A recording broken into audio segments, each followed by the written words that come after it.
Amazing. Okay. Okay, you want to kick us off?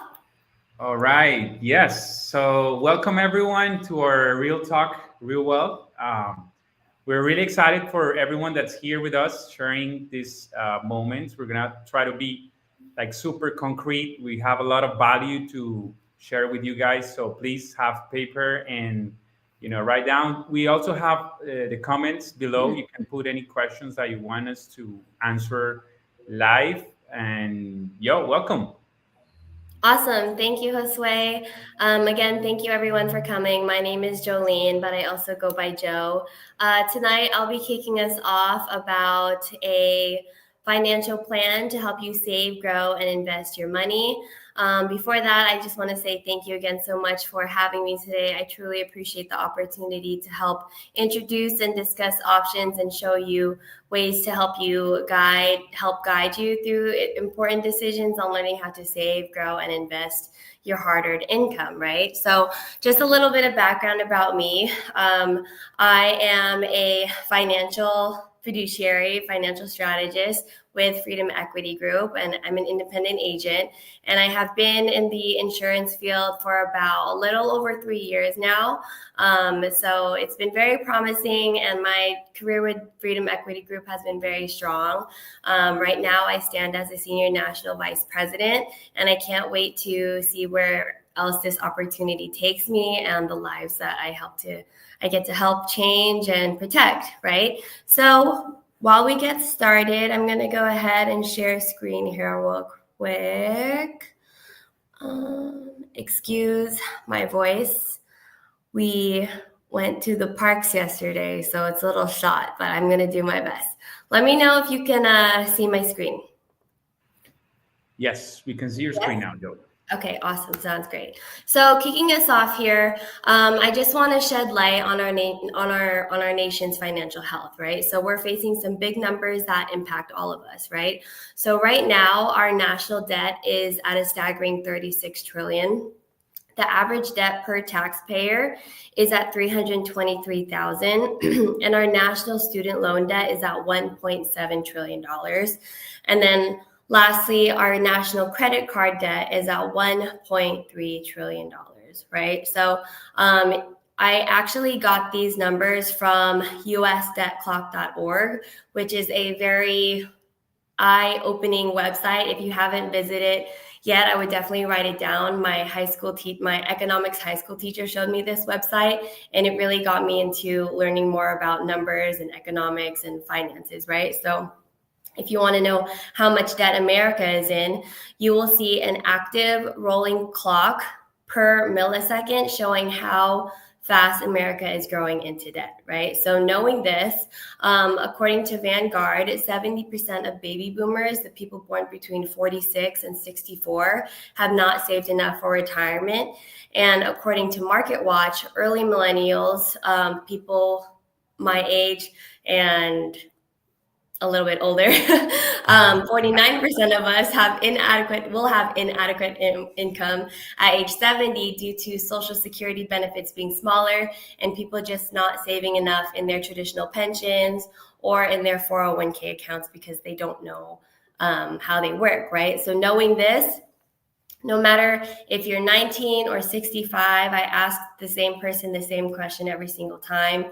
Do you think taxes will be higher or lower, right? And 90% of the time, almost everyone always says higher, okay? So with that being said, let's take a look at how we save for retirement. So if you don't know, there are the 3 rules of money, right? So the first rule is how your money grows, how your money's taxed, and then last but not least is the rule of 72. So rule number 1 and rule number 2, they both kind of go hand in hand. And if I were to if I were to describe an example of a fixed account, which is also known as your tax now account, an example like that would be your savings or your checking account, right? And then lastly, you have your variable accounts, which is also known as your tax later or tax deferred. That's also known as your traditional IRAs, 401ks, 403bs, pension plans, things like that. And then last but not least, we have our index accounts, which is known as our tax advantage, or we also like to say tax never, but we want to say tax advantage. An example like that would be your Roth IRAs, which are good, but they still come with golden handcuffs, meaning you can't touch the money until you're 59 and a half. But what a lot of people don't know is that you can save, grow, and invest your money in a life insurance policy, and those proceeds cannot be taxable, right? Because of IRC codes 101A and IRS code 7702, okay? So last but not least, we have the third rule of money is the rule of 72. And what this example is showing is you divide the rate of return into 72, and the result is the number of years it'll show for your money to compound. 4 divided by 72 shows how many years it'll take for your money to double, right? So if we take 4 divided by 72, your money will double every 18 years. 6 divided by 72, your money will double every 12 years. And then 8 divided by 72, your money will double every 9 years, right? So real quickly, I'm going to show a quick live calculator of, let me see if I could pull it up real quick. Share screen. Let's see. I'm trying to pull up my Excel sheet.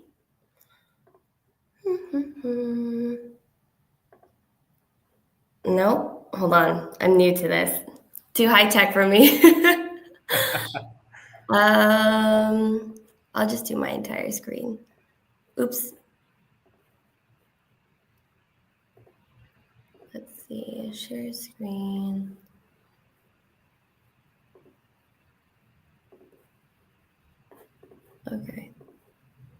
Okay, can you see the Excel sheet? Yes. Okay, perfect. So if you wanted to see how compound interesting works using the rule of 72, this is just hypothetically showing if you wanted to see the projected rate of returns based on your annual rate of return, what is that going to look like, right? So let's just say hypothetically, if the average 35-year-old, so here we have this column, this person is 35 years old, right? And let's say they have $100,000 in savings right now. So basically what you want to do is obviously 4 divided by 72, your money's going to double every 18 years, right? So let's say, for example, let's use the name, I don't know, Sally. If Sally wants to see $1 million and her money is growing consistently at 4% each year, what is that going to look like, right? Will she have $1 million by age 65? Definitely not. If it's at 4% rate of return, she won't see $1 million probably until she dies, right? But if we look at 6% or higher, she'll see $1 million at age 74, or if that's at 8% or higher, she'll see $1 million at age 64, right? So knowing this, would you want your money to grow at 4, 6, or 8%, right? Most of the time, everyone is going to say 6% or obviously higher, right? So that's just a quick calculation. Obviously, we can't predict or assume or know how each year is going to perform, because if we did, we'd all be freaking rich, right? But this is just a quick calculation based on the rule of 72 that Einstein came up with to see, okay, if my money is growing consistently anywhere between 5 to 8%, what other options can I have where it's going to grow 8% or higher? Okay, so I'm going to stop sharing there and going back to my slides. Let's see, share screen. Okay. Can you see the slides?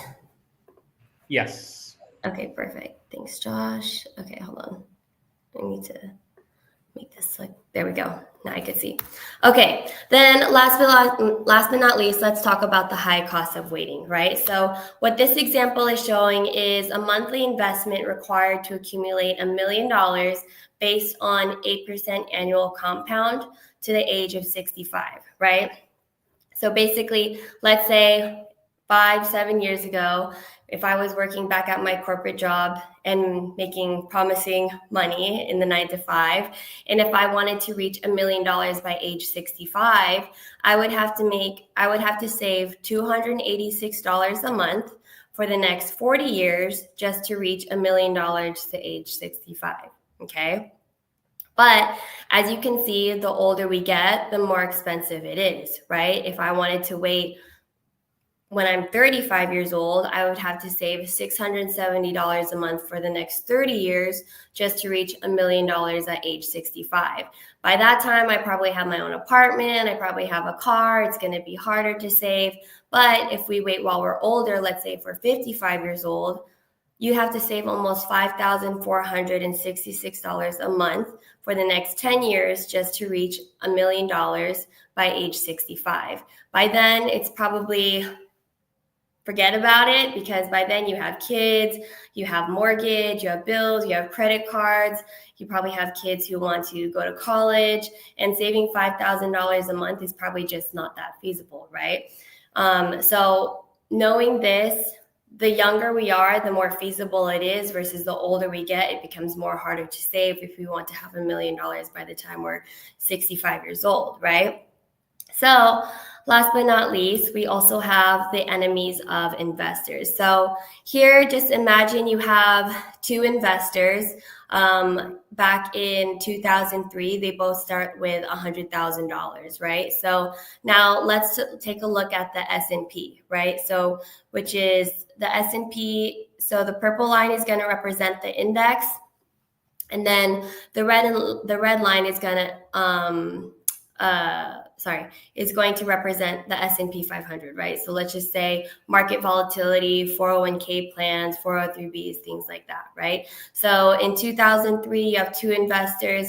Let's just say they're client A and client B. Client A is the index and client B is the red line, right? So if we fast forward to 2008, we have the recession, right? So in 2008, client B lost negative 40 points in their investment portfolio, whereas client A, they lost nothing, right? So I always like to say 0 is better than a negative, right? Then if we go forward, they're able to make up for their losses, but let's say they both decide to retire in 2022. That's almost a $210,000 difference, just because one has a better investment plan versus than the other, right? So knowing this, just think about, would you want your money growing in the purple line or in the red line, okay? So here's what you want. If you want to have the perfect savings plan and one that checks all the boxes, here's what you want. You want it to have stock market-based returns. You want your money to grow, right? So ideally, you want those returns to come from stock markets, but with the crazy ups, not the downs, right? And then on top of that, you want it to have tax-deferred growth and have access to it with tax-free income. So you need those investments to grow tax-deferred so the government's not taking a chunk out each year. And the best part, you want to pull that money out tax-free when the time comes.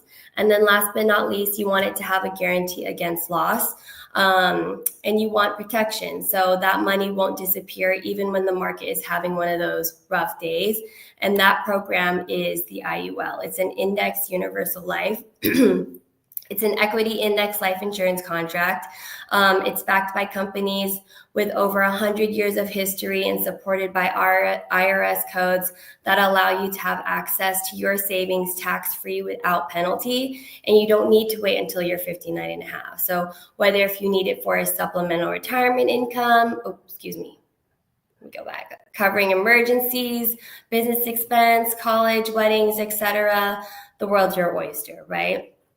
So,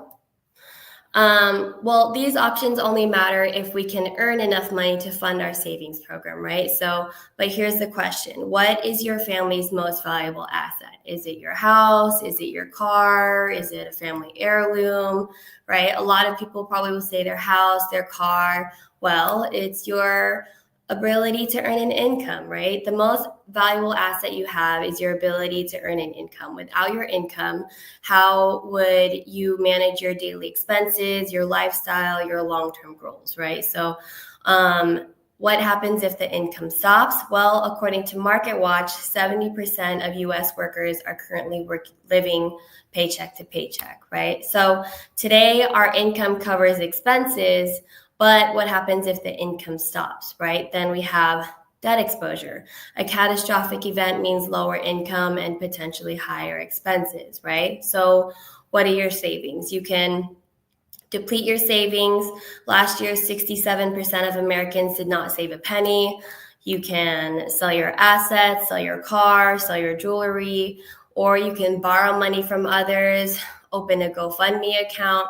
But unfortunately, in 2022, the number one cause of bankruptcy were from medical bills. The average US citizen today can't cover a $400 emergency room bill, right? So sadly.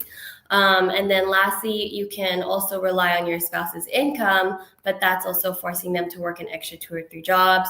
Or you can collect on Social Security, but again, that's only if you qualify, right? So if you get sick and can't go to work, who's going to pay your bills, right? How long can you and your family survive financially?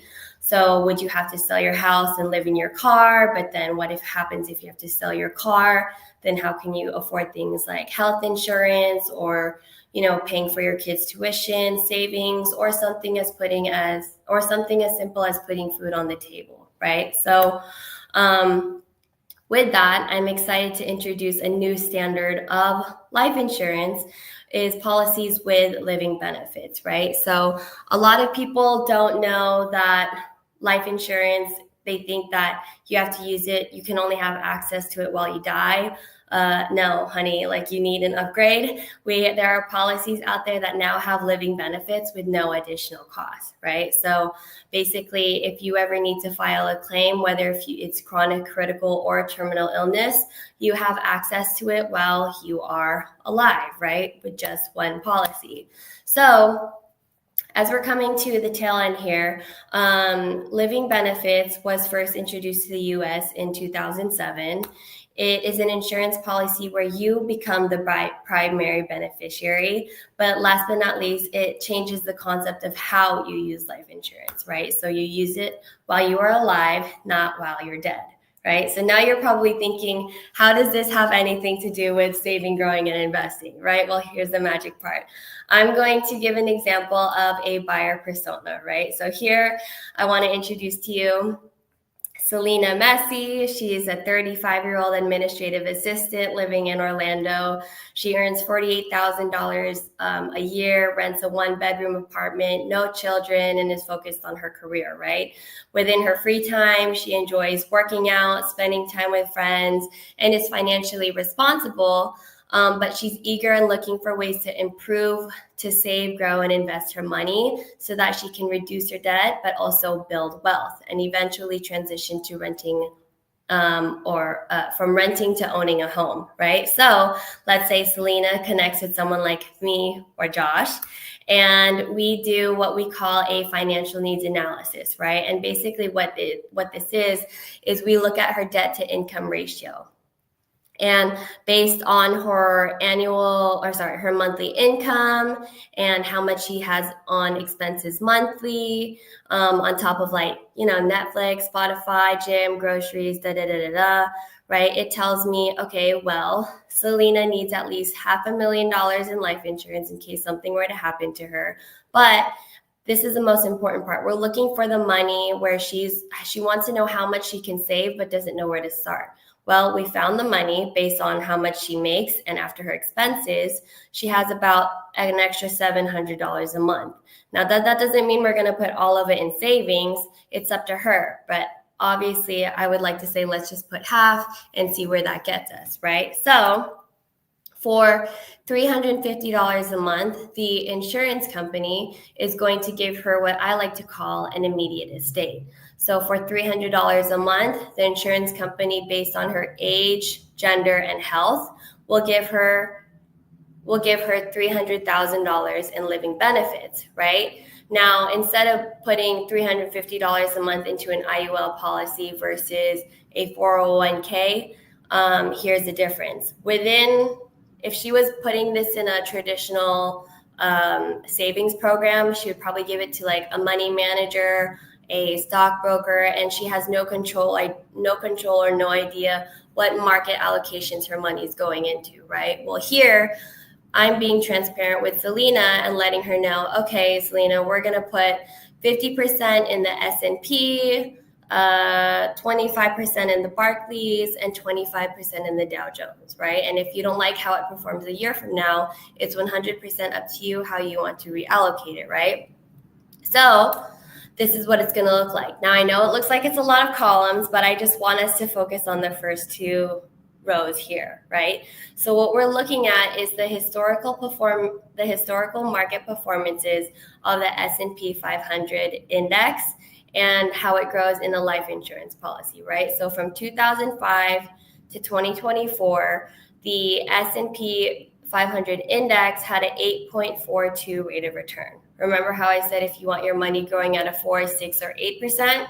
Well, here it's growing at 8%, 9.3%, and 5.39. So I'm just going to dissect into the first two columns real quick just to give an example of how it's performing. So let's say if the market does 5.41, her policy, her program will also do 5.41.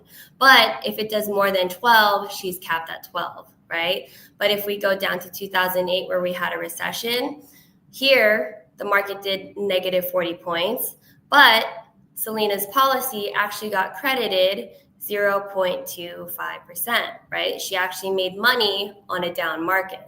So if her money was growing from 2005 to 2024, she would have seen an 8% rate of return in her life insurance policy, right?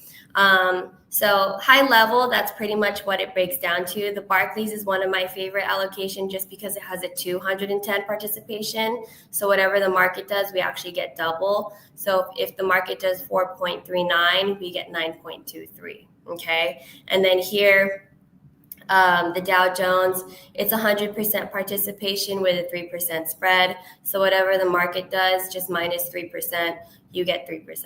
I mean, you get the difference, right? So if they do 7, you get 4.8, right? So, but knowing this, I would definitely say like I would rather have my money growing in a life insurance policy just because I like the security of not losing money whenever we have a negative market, right? So what does that look like for Selena? Year one, as soon as this policy is issued, if something were to happen to her and her family have access to $300,000. That's her death benefit, right? But as you can see, year one, her money's already growing.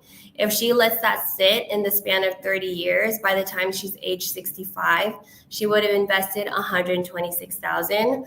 Her $126,000 has now grown to almost $285,000, and her face amount has grown to almost $500,000.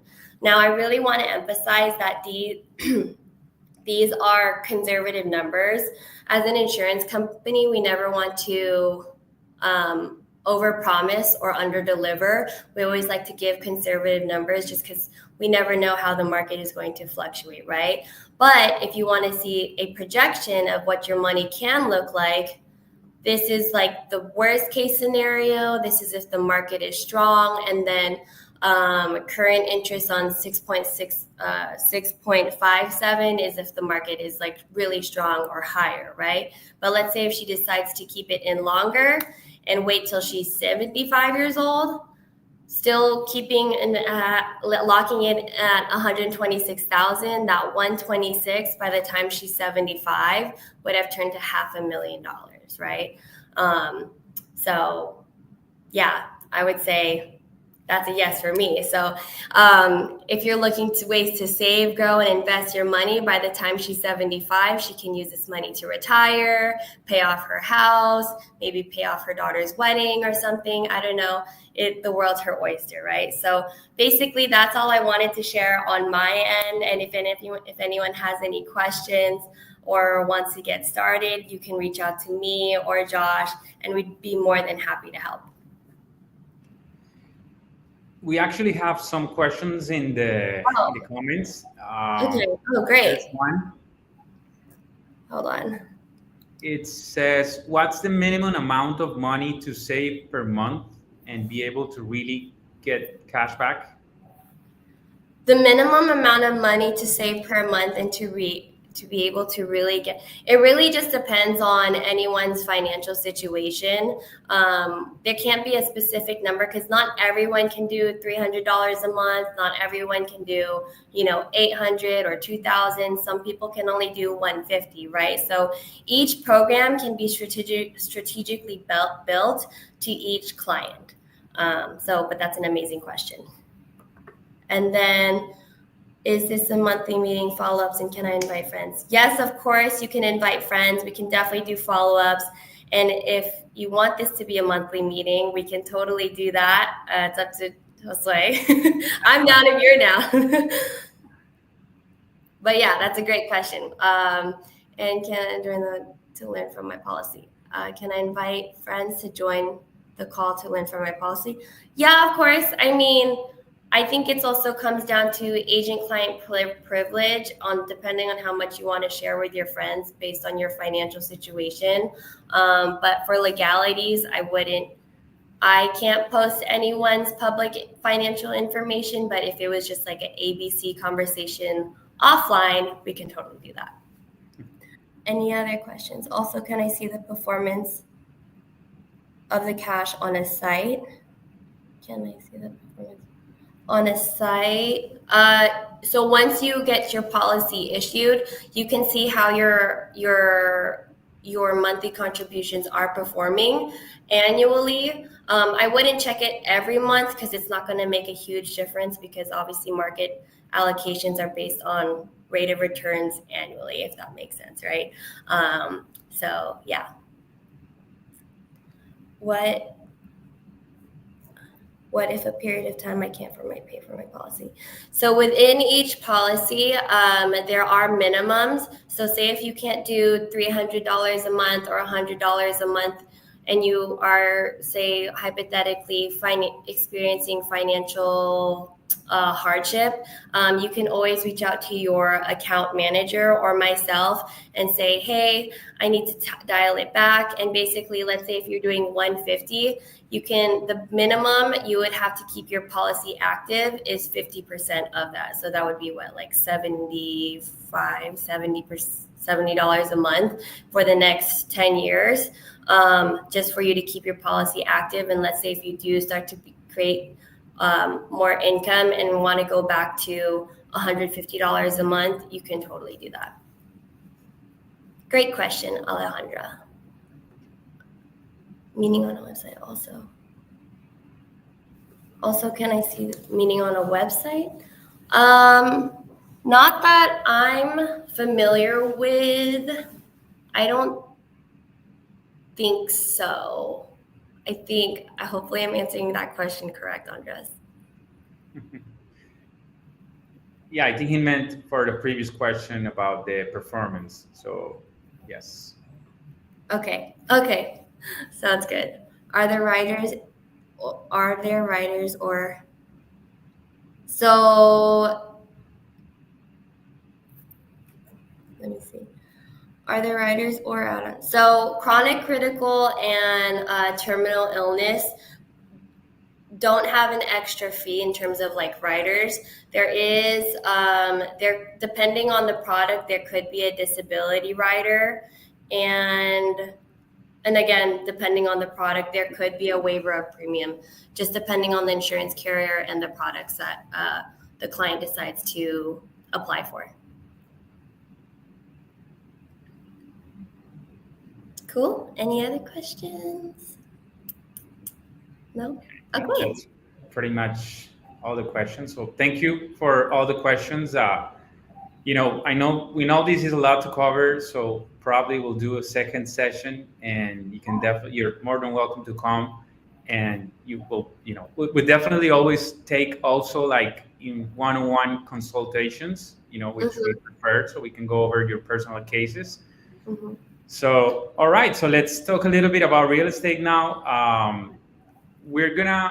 I wanted to bring a good example of a contract that was written yesterday. So just to bring a very fresh case that you can see the actual numbers to a real estate investment, like currently in the current market, because I know there's a lot of questions about what's going on with the prices of the properties, with all the tariffs and the uncertainty and all the situation going on. So we're gonna go over a real case right now that we just wrote the contract yesterday. So let me share my screen and we can start this and right now. Okay. So first, we're part of the I'm part of the Serhan Orlando team. You know, we specialize in real estate here in Orlando area. We also have coverage all nationwide, but we're gonna talk about a case here in Orlando because most of us are here. So I wanted to bring a case. I can't disclose the buyer's information, so I just came up with an example of Benito Antonio Martinez and Kendall Jenner. So they're a couple living in Orlando. They're 36 and 34. They live at the Bentley, and they have a household income of $77,000 a year, and they have current savings of $5,000. Okay, so for them, I have this property that's located in Kissimmee here, close by where we live, and I want to show you first how is this community where they're purchasing the property.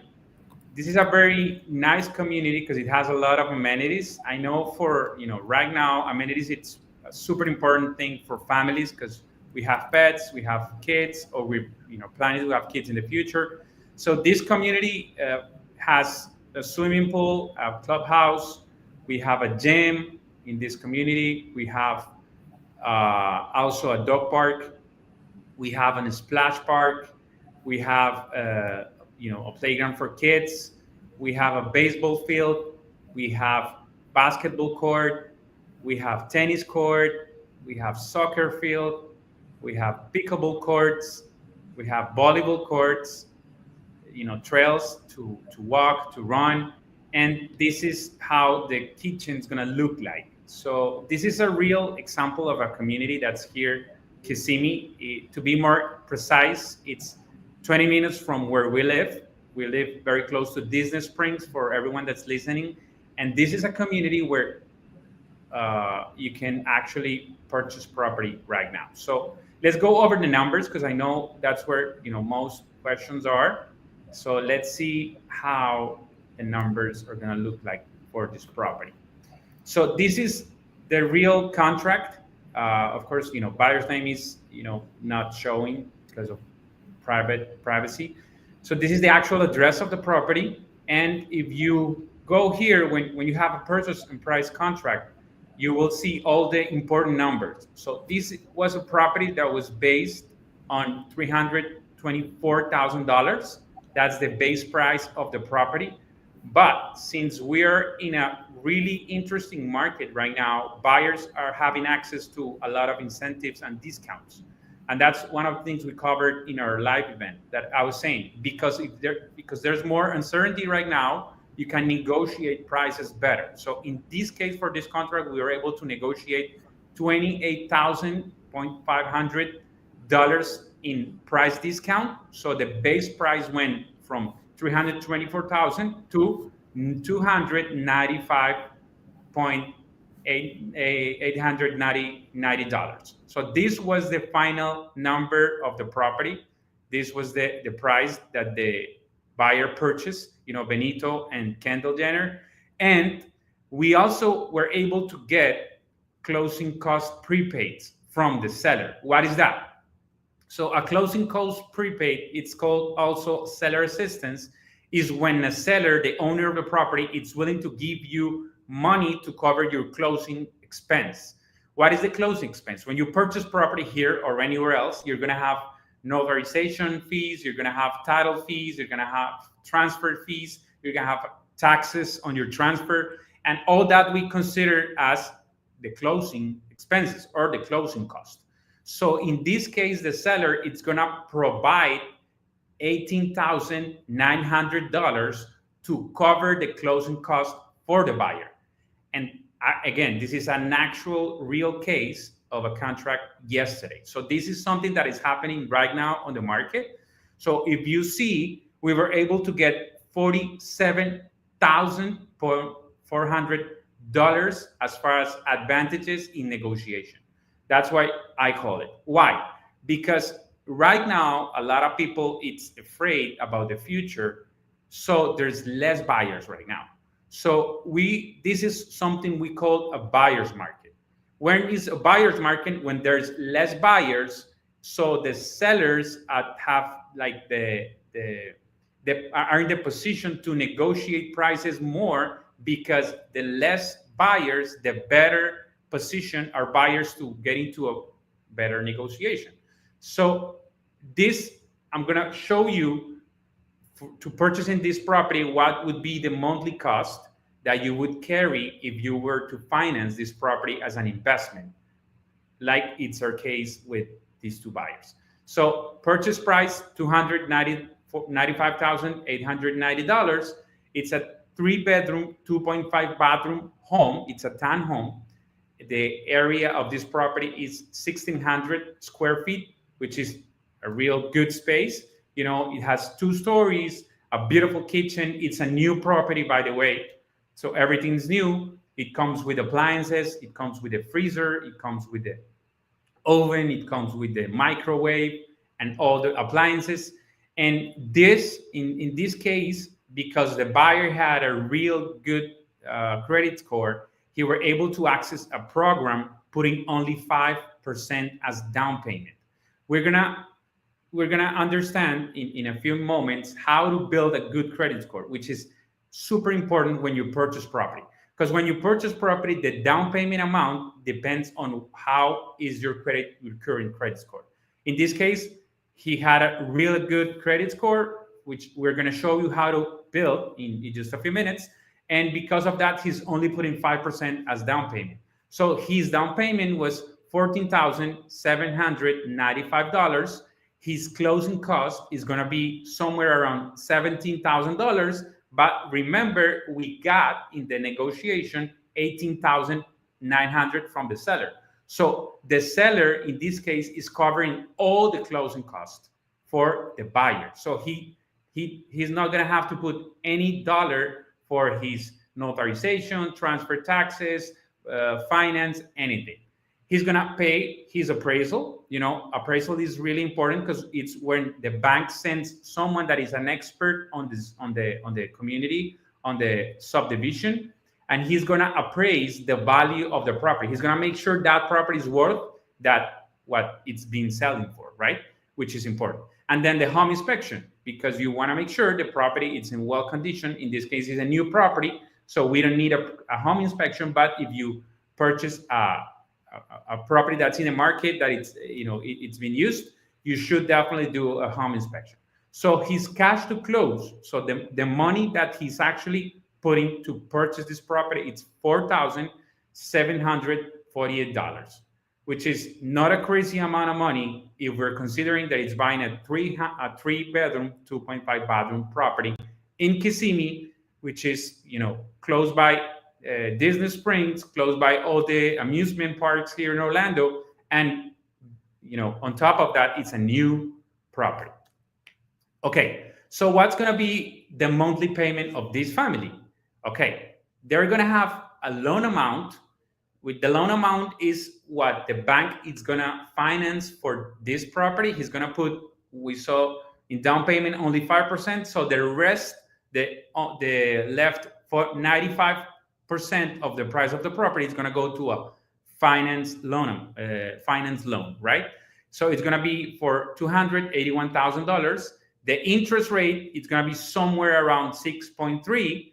The interest rate, we only know it for certain just 1 week before closing. So if the interest rate go even down from now to probably 2 months where the property is going to be ready, it's going to be a better interest rate. But in the market as it is right now, it's going to be somewhere around 6.3% as interest. So the monthly payment that this family is going to pay the bank, it's $1,740. But on top of that, we need to consider not only the monthly payment for the bank, but also the monthly property taxes, the homeowners insurance, and the homeowners association, which is going to cover all the amenities and everything that I told you, as far as like swimming pool, gym, the baseball court, the basketball court, soccer field, and all that. So when we sum all the expenses that this family is going to have to cover in a monthly basis, it's going to be only $2,367 monthly. Purchasing a new property, again, that it's 3 bedroom, 2.5 bathroom right now in the current market. Why? Because, again, we are having access to better discounts, better negotiations because of the market that we're currently in. In some months, if you wait, in some months when interest rates go even lower, probably you're not going to be able to negotiate as good because there's going to be more buyers purchasing property. So you need to take advantage of the current market because the current market is providing better deals for buyers. We're a buyer market, so you can take advantage of being one of the buyers and being able to negotiate better. Okay, so this is just the full picture of all the costs that we were going over. And right now, we're going to talk a little bit about the context. So there's a lot of people talking about the recession, a crisis, and a lot of bad things on the news. And let me tell you, we know because we look at the history that is not the first time that people it's talking about horrible things on the news. We've had about 5 news crises in the past 15 years, and we're fine. Definitely, I'm pretty sure that everyone that's in this meeting, it's having a better income that they had in 10 years back, which means that actually we can tell that we are progressing and not the opposite because the country is growing. There's more and more and more opportunities right now, and we need to definitely understand that everything the news goes, like all the headlines, they just want to draw our attention. So that's why everything's horrible, because if they put good news in the headlines, nobody will watch the news. So when you go to see the news or you go to your phone, you will always see horrible things happening because that's what drives more attention. And the media business, it's attention. So that's why don't pay attention to the news, just go to the data, and that way you know better what's going on. Okay, so we're in the biggest economy in the world. We are the home prices, if we go 30 years back, they always have been increasing. They just a few periods, like 1, 2, 3 years, where prices could go down, like for example in 28, which was the big recession that we had with the Lehman Brothers. But then the market went up again. And always when the market goes up, it goes in a higher price point than it was previously. Why? Because remember, real estate, it's an asset that holds value in time, because building a property right now, it requires more money than it used to 10 years back. So we need to charge more for a property right now because materials are costing more, labor is costing more, and everything costs more. So always home prices always absorb the inflation rate. Again, this is the real median household income in the United States. It's always in time going up. So we can expect that in the future, it's going to be just like the same. And the housing inventory is going up too. So that's why the higher inventory, the best is for buyers. Because when there was so few inventory, like back in COVID, because of that, prices went up so high because there was so very few inventory, and there was a lot of buyers because interest rates were super low. So a lot of buyers and not many homes. That's why push the price up really fast. Okay, so again, Orlando is the third hottest job market in US. So we're in a great city to be in right now. Population in Orlando, it's increasing super fast because of the weather, because of the job opportunities, because of, for example, the fun parts. Everyone, we know Joe yesterday went to Epic Universe, and only Epic Universe is hiring 14,000 more people to Orlando job market. 14,000 new jobs. It's a lot of new jobs, and that's why people it's coming here, because there's opportunity. All right, Orlando also ranked number one as Florida's best college city, which is great. And the fastest growing industry in Orlando, it's actually home health care services. Why? Because Orlando, it's super focused on this tech health industry, because it provides high paying jobs, which is good for our city. And also we have the Bright Line. So for the ones, for example, tomorrow I'm going to Miami. I'm not driving to Miami. I'm going in Bright Line because it's easier, it's better, and it's faster. And that's why a lot of people also is coming from Miami to live in Orlando, because it's a more affordable market, and because we now have the Bright Line, so we don't need to drive to Miami. So there's actually now people living in living in Orlando and working in Miami. They go once, 2 times a week to Miami to work, and the rest of the time they spend here in Orlando. And Epic Universe, which we have a surprise in the end. So don't disconnect. Okay, so now we're gonna go over the credit score. So a credit score is super important, again, because depending on what your credit score is right now, it depends how much money you're gonna have to put down on purchasing a property, and what the interest rate you will have access to. For example, if you go to purchase a car right now, if you have a good credit score, your monthly payment is gonna be less, because the bank trusts your payment habits, which is super important for the bank, and that's why you pay less. So I always say that the point to start to build a good credit score is to do a budget. You need to have a budget on your current monthly expenses, and if you have no idea, you can actually use ChatGPT. You just go to ChatGPT and you just put all your expenses. You put your car, you put whatever you're doing in groceries, whatever you're spending in your gym subscription, in Netflix, in Hulu, and all that. And then ChatGPT will create an actual budget for you, something like this. And it's good because then you now can see what's your current income, your expenses, where you can cut if you need to cut, or where you can spend more if you need to spend more, and actually how much you can save monthly. So Joe was some moments ago talking about saving.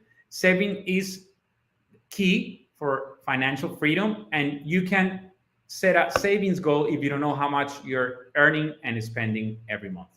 Okay, so this is a good example. If you have a good credit score, so for example, person number one, he's gonna take a loan to purchase a car, and his credit score it's only 590. So because of that, he's getting 11.68 interest rate for his monthly payment versus person number two for the same car, the same amount of loan, but he's getting half the interest rate because his credit score is better. So to build a good credit score, we need to know that it's 35% payment history. So paying your, actually making your payments in time is super important.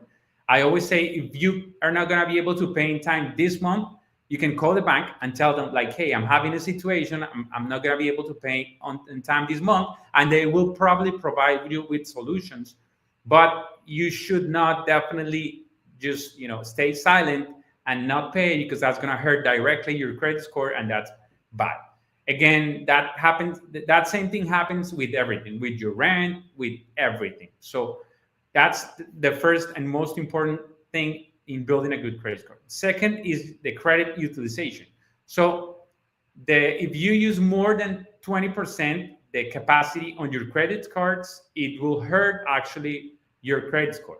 So if you want to have a better credit score, you should only use up to 20% of your cards. That would be the goal for all of us, because if you are only using 20%, that's gonna go into a better credit score in your credit. And then we have the length of credit history. So again, a lot of people are closing out accounts that are old, and that's a mistake, because if you close out an old account, then your payment, the length in credit history is going to be reduced. And if it's reduced, it's going to hurt also your credit score. So you should definitely keep your old credit cards, just because the older your credit is, the better for your score. And then the credit mix and the new credit.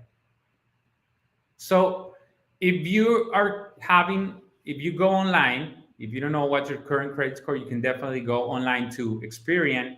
We have here, an example. You just fill out a simple form, and you will be able to access your current credit score. And then when you have a credit score that is, above 700, it's considered for you to have a very good credit score.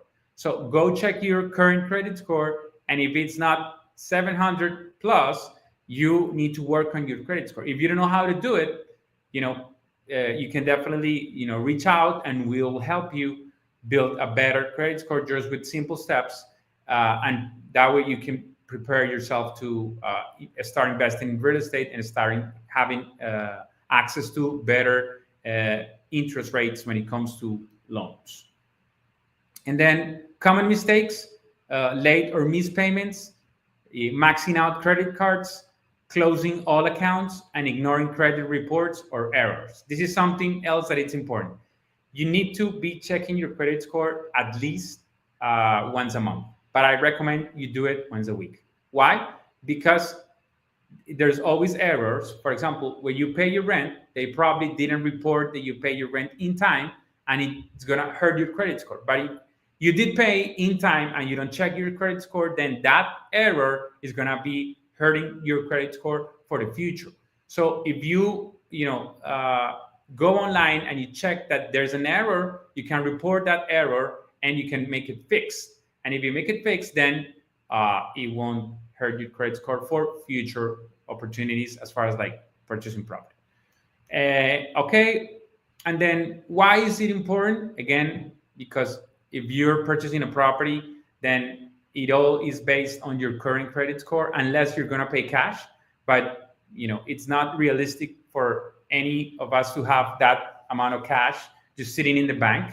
So that's why we also go to a bank to finance a property, and that way we also like put less money as a down payment, and we can also buy several properties. So let's put an example. You purchase your first property, and now you save more money. You can purchase your second property. Why? Because you consistently keep your good credit score, and you continue to save money every month. And then you can also like take advantage of the opportunities that Joe was saying previously to save more money and grow your money. And then you can definitely use that money to purchase property, or you can loan money through your own savings. We can definitely help you how to do it in the future, and then you'll be able to create a portfolio not only with your savings, but also as a real estate portfolio with different properties that can provide you with a passive income too. So we have a lot more to cover, but we are like happy that you were able to be with us this hour, a little bit more than an hour right now. So let's see if we have more comments, and if not, then we'll just tell you what's the surprise that we have for everyone. Let me see. I think we have a comment from Janelle. Okay. How significant are these incentives, and are they limited to closing costs only? Okay, so that's a great question. Actually, the incentives are very significant. In the case that I was showing you guys, it was $47,000 as far as incentives, which is a lot of money. And it depends on the subdivision, the location, if you're purchasing a used property, like like a property that's in the second market, or if you're purchasing a new property. It depends on the type of negotiation that you're getting into.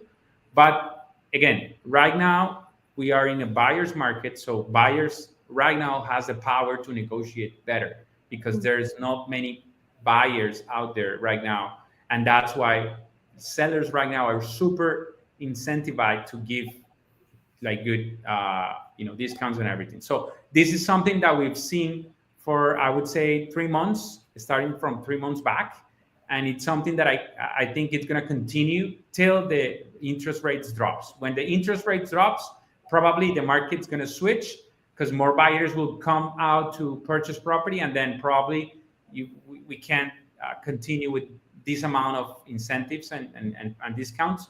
So it's definitely a good moment right now to take advantage of that. Okay. All right. I think There's one more question from Alejandra. oh, There it is. okay, yes. Are there any incentives for a first-time home buyers? Yes.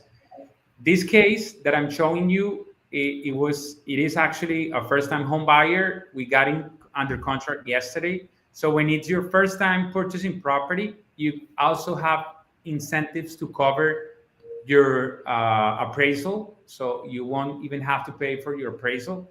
And also we provide, like as a team, we provide with like we include the washer and dryer in your purchase when it's your first time buying property. So there's always better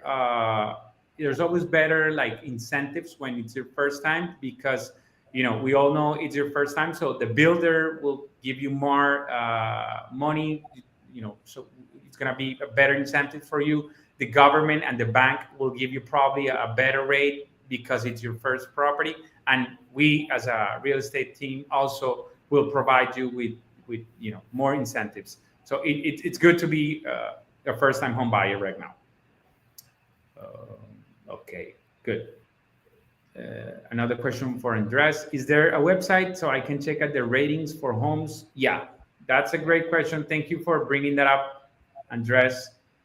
There's a website. Let me show you. It's called Niche. It's a great website because it compares the different neighborhoods, and it compares like everything, schools. Let me see. Let me show you here. Like when you go to find places to live, you can review school rates.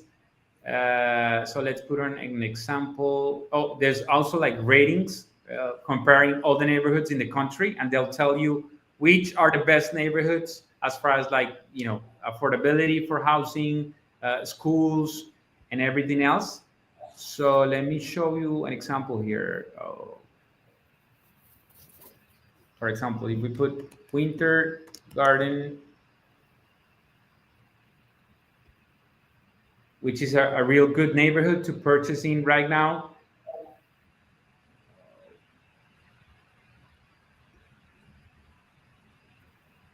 Let me show you.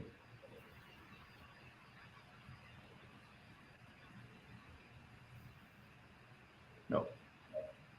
Now let me see again. No, this is a survey. Yeah, here. In ratings. Okay, here. So if you go to best places, it will show you the best places to live right now in the different states. And again, if we go to, for example, Winter Garden here, you'll be able to see here. So overall needs grade A, public schools, housing, good for families, crime and safety, nightlife, diversity. They'll tell you the population, the median home value, the median rent. So there's a lot of good information here if you want to compare like different neighborhoods and different places to live. So this is a really good place that I would recommend for you to go. For example, we can go to Lake Nona, which is another good neighborhood. And it'll tell you again the same information. Oh, it also like compares how much renters versus owning property. So for example, here in Lake Nona, it's more owning than renting. This is a good indicator because the more people owning property, usually the safer the neighborhood is because there's more people that it's interest in the community to stay like safe and good. So when it's higher the owning than the renting, it's also better for purchasing property like as an investment because it usually holds the value better and appreciates better for the future. Also, another thing that I forgot to tell you, you can also like take these websites, go to ChatGPT and use these websites, and you'll have ChatGPT to make you, a comparison between different neighborhoods, between different budgets. If you find a property on Zillow, you can go to ChatGPT and put their property there and tell it and ask ChatGPT, hey, please give me a summarize of this as an investment. Is it good? Is it not? Ups, downs, and then it's great to summarize all the information, and that way you can like take make better decisions, which is the ideal for all of us when it comes to investing. Okay, so nice. Amazing. What is the best area to invest in Orlando? Okay, that depends on the budget, but I would say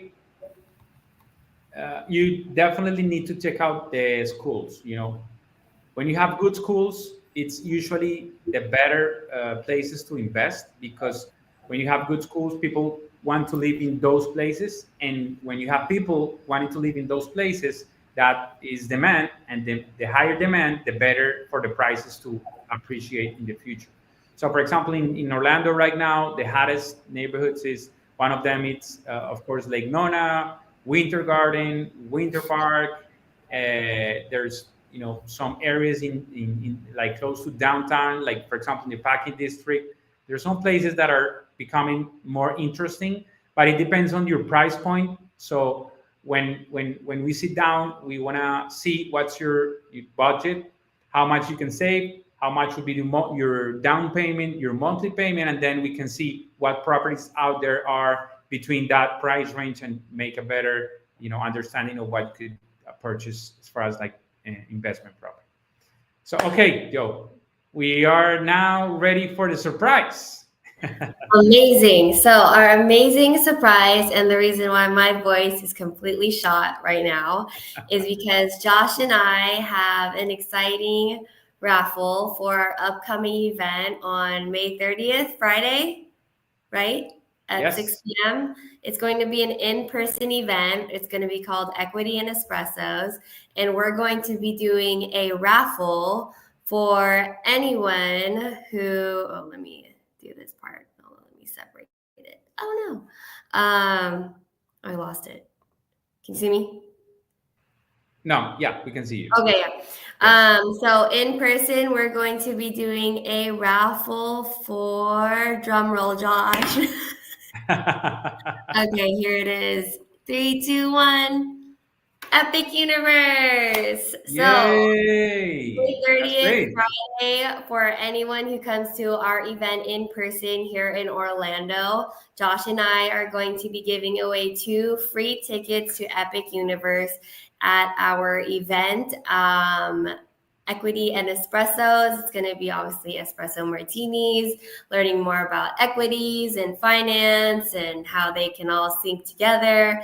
And we will be doing the raffle at the end of our meeting. Great, that's great. So we hope that everyone can come to our next event. We're going to have so much fun. We're going to have one of the top experts in espresso martini, which is take a shot coffee.